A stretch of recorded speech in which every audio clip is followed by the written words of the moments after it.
On se demande souvent comment Intel a fait pour dominer le marché des microprocesseurs pendant des décennies. Eh bien, une grande partie de la réponse se trouve dans leur gestion de la propriété intellectuelle. Une stratégie incroyablement agile qui changeait constamment les règles du jeu. C'est une véritable masterclass et on va voir ensemble comment ils s'y sont pris. Allez, imaginons un instant qu'on invente quelque chose de totalement révolutionnaire.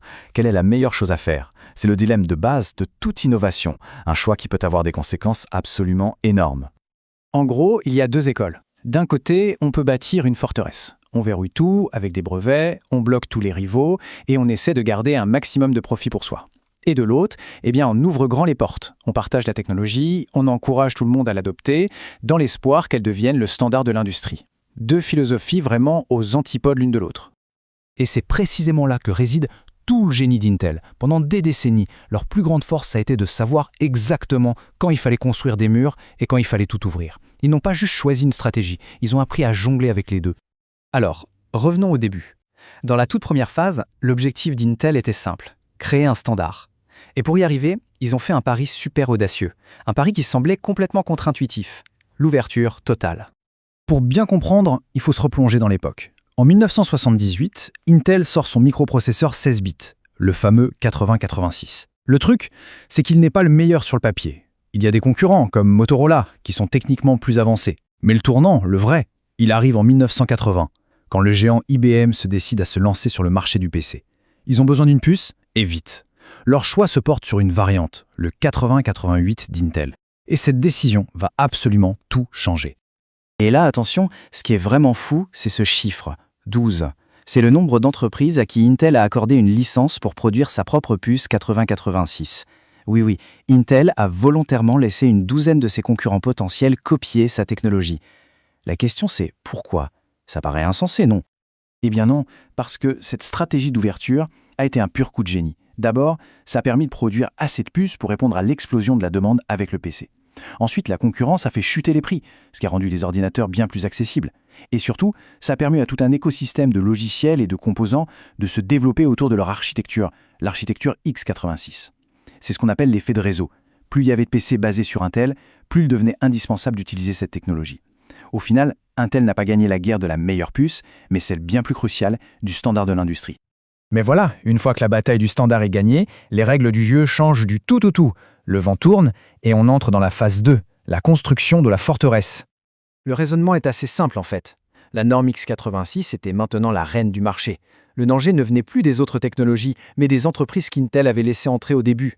Ses propres partenaires comme AMD devenaient soudain ses rivaux les plus féroces. Il était temps de refermer les portes, et vite. Et le changement de cap a été radical.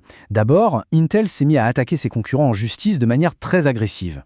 Ils ont notamment utilisé les droits d'auteur sur le microcode, c'est-à-dire le petit logiciel interne à la puce. Ensuite, fini les licences pour les nouvelles puces. Ils ont aussi blindé leur nom avec des marques déposées comme Pentium. Et enfin, le coup de grâce, la fameuse campagne Intel Inside pour parler directement au grand public par-dessus la tête des fabricants de PC. Et l'effet de tout ça, il est parfaitement résumé dans cette citation de l'étude. Comme le dit Pascal Corbel, ces actions en justice ont créé une barrière à l'entrée à la fois subtile et super puissante. La simple peur de se faire poursuivre par Intel. Ça a suffi à calmer les ardeurs de pas mal de concurrents. Et ça nous amène à la troisième et dernière phase, celle de la maturité.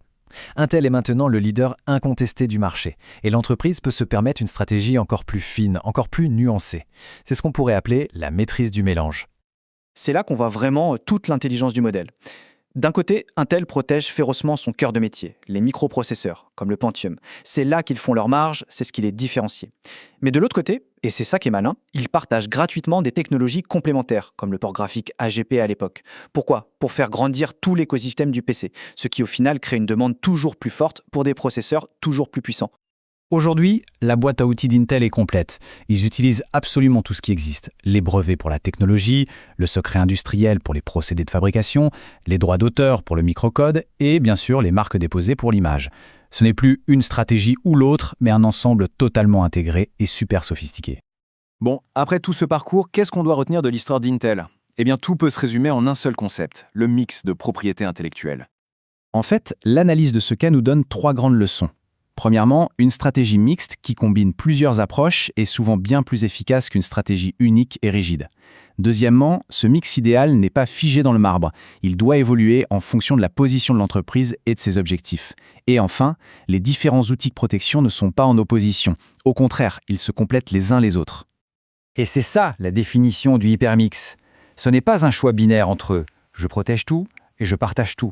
Non, c'est un ajustement fin et dynamique. C'est l'art d'aligner en permanence ces outils de protection avec ces grands objectifs stratégiques du moment, que ce soit pour établir un standard ou pour construire des barrières. La question qui se pose au final, et elle vaut pour n'importe quel domaine, c'est de savoir si la bonne stratégie est une forteresse imprenable, une porte grande ouverte, ou plutôt un savant mélange des deux qui évolue constamment. La réponse à cette question pourrait bien être ce qui distingue les gagnants de demain.